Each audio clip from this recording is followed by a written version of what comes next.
Hello friends, Kathiawadi કિચનમાં તમારું સ્વાગત છે।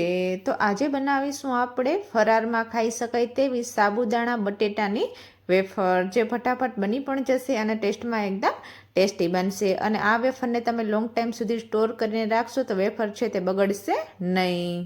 ફરારી સાબુદાણાની વેફર બનાવવા માટે સૌપ્રથમ ઇન્ગ્રીડિયન્ટ્સ જોઈ લેશું। તો 1 કપ આપણે સાબુદાણા લેશું। તો સાબુદાણા રાતે જ પલાળીને રાખી દીધા હતા। તો સાબુદાણા છે તે સારી રીતે પલળી ગયા છે। અને જો તમારી પાસે ટાઈમ ન હોય અને તમે સાબુદાણાને પલાળતા ભૂલી ગયા હો તો તમે 2 થી 3 કલાક સુધી સાબુદાણાને પલાળીને રાખશો તો પણ સાબુદાણા છે તે આરામથી પલળી જશે। પણ રાતે તમે સાબુદાણાને પલાળીને રાખશો તો સાબુદાણા છે તે સારી રીતે પલળી જશે।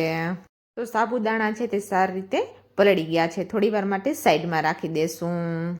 તો 4 લીલા મરચાં લીધા છે। તો લીલા મરચાંને પહેલાં જ પીસીને રાખી દીધા છે। તો ટેસ્ટ અનુસાર આપણે નિમક લેશું। નિમક જે આપણે ફરારમાં વાપરતા હોય તે જ નિમક લેવાનું છે। તો 1 ચમચી આપણે જીરું લેશું। જીરું તમે નાખશો તો ટેસ્ટ છે તે બહુ સારો લાગશે। તો જો તમે તીખું વધુ ખાતા હોવ તો લીલું મરચું છે તે તમારે વધુ લેવાનું છે। તો પાણી નાખશો તો લીલું મરચું છે તે સારી રીતે પીસાઈ જશે। તો બટેટા લીધા છે। તો 1/2 કિલો બટેટાને પહેલાં જ બાફીને રાખી દીધા હતા। તો બટેટાને ઠરવા માટે રાખી દઈશું। બટેટા સારી રીતે ઠરી જાય તો આપણે ઉપરની છાલ છે તે કાઢી લેશું। ગરમા ગરમમાં તમે બટેટાની છાલ કાઢશો તો તમારા હાથ છે તે દજી જશે। બટેટાને પીસવા માટે મિક્સર જાર લેશું, તેમાં બટેટા નાખશું અને આપણે જે લીલા મરચાં પીસીને રાખ્યા હતા તે નાખશું। તો 1/2 કપ પાણી નાખશું। પાણી નાખી મિક્સર જારને બંધ કરી દઈશું। પાણી નાખશો તો બટેટા છે તે આરામથી પીસાઈ જશે। તો આ રીતે આપણે એકદમ ઝીણું પીસી લેવાનું છે। તો બટેટાની પ્યુરી છે તે તૈયાર છે, થોડી વાર માટે સાઈડમાં રાખી દઈશું। તો વેફરનું ખીચું બનાવવા માટે ગેસ ચાલુ કરશું, એક કડાઈ મૂકશું અને કડાઈને ગરમ થવા દેશું। તો કડાઈ સારી રીતે ગરમ થઈ જાય પછી આપણે તેમાં પાણી નાખશું। તો પાણી મેં અહીંયા 1.5 ગ્લાસ જેટલું નાખ્યું છે। પાણી નાખી અને જે નિમક રાખ્યું હતું તે નિમક નાખશું। નિમક નાખી અને જે જીરું રાખ્યું હતું તે જીરું નાખશું। જીરું તમે નાખશો તો ટેસ્ટ છે તે બહુ સારો લાગશે। તો જીરું અને નિમકને સારી રીતે મિક્સ કરી દેશું। તો નિમક છે તે તમારા ટેસ્ટ અનુસાર જ તમારે નાખવાનું છે। તો પાણીને સારી રીતે ગરમ થવા દેશું। પાણી સારી રીતે ઉકળી જાય પછી આપણે જે સાબુદાણા રાખ્યા હતા પલાળીને તે સાબુદાણાને 2 થી 3 પાણીમાં ધોઈ નાખશું અને તે સાબુદાણા નાખશું। સાબુદાણા નાખી અને સાબુદાણાને સારી રીતે હલાવી લેશું। તો સાબુદાણાને હલાવી અને 10 મિનિટ સુધી કન્ટિન્યુ હલાવતું રહેવાનું છે। તો 5 મિનિટ ગેસને સ્લો રાખશું અને 5 મિનિટ ગેસને હાઈ રાખશું। ટોટલ 10 મિનિટ સુધી કન્ટિન્યુ હલાવતું રહેવાનું છે। તો 10 મિનિટ થઈ જાય પછી આપણે જે બટેટાની પ્યુરી કરીને રાખી હતી તે નાખશું અને તેને સાબુદાણા સાથે સારી રીતે મિક્સ કરી દઈશું। તો કન્ટિન્યુ આપણે 7 મિનિટ સુધી હલાવતું રહેવાનું છે।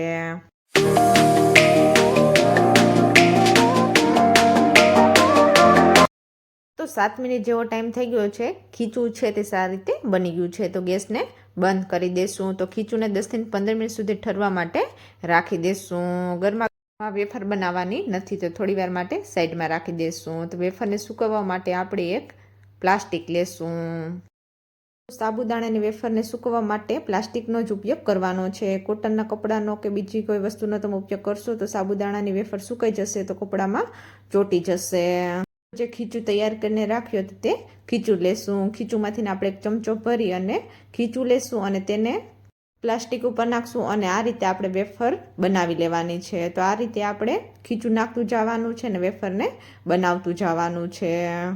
તો વેફરને પાતળી બનાવવાની છે, જાડી બનાવવાની નથી। જાડી વેફર બનાવશો તો સુકાવામાં ટાઈમ લાગી જશે। તો હવે આપણે બીજી રીતે વેફર બનાવી લેશું। તો તેના માટે આપણે એક પ્લાસ્ટિકની કોથળી લેશું। તો કોથળીમાં આપણે આ રીતે કોથળીમાં ખૂણાનો ભાગ છે તેને કટ કરી લેશું। તો હોલ છે તે બહુ મોટો કરવાનો નથી।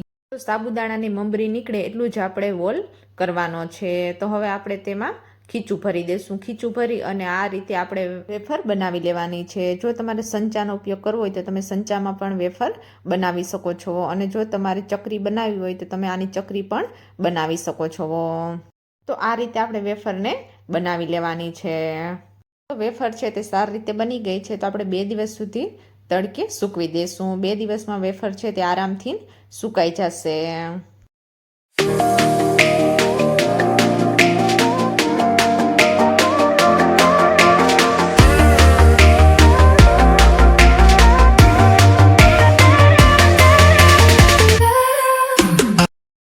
તો 2 દિવસ થઈ ગયા છે, વેફર છે તે સારી રીતે સુકાઈ ગઈ છે. તો આપણે એક પ્લેટમાં લઈ લેશું. તો આ વેફરને તમે લોંગ ટાઈમ સુધી સ્ટોર કરીને રાખશો તો વેફર છે તે બગડશે નહીં. અને તમે જેમાં સ્ટોર કરવાના હો, જે કન્ટેનર કે કોઈ જારમાં, તેમાં પાણીનો ભાગ ના હોવો જોઈએ. જો પાણીનો ભાગ હશે તો વેફર છે તે હવાઈ જશે.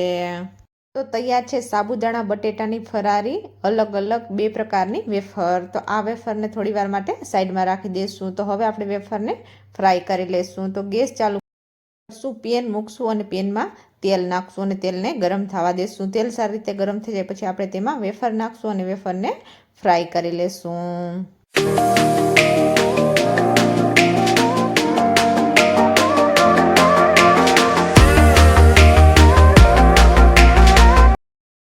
તો જે મમરી બનાવીને રાખી હતી તે નાખશું અને તેને પણ સારી રીતે ફ્રાય કરી લેશું.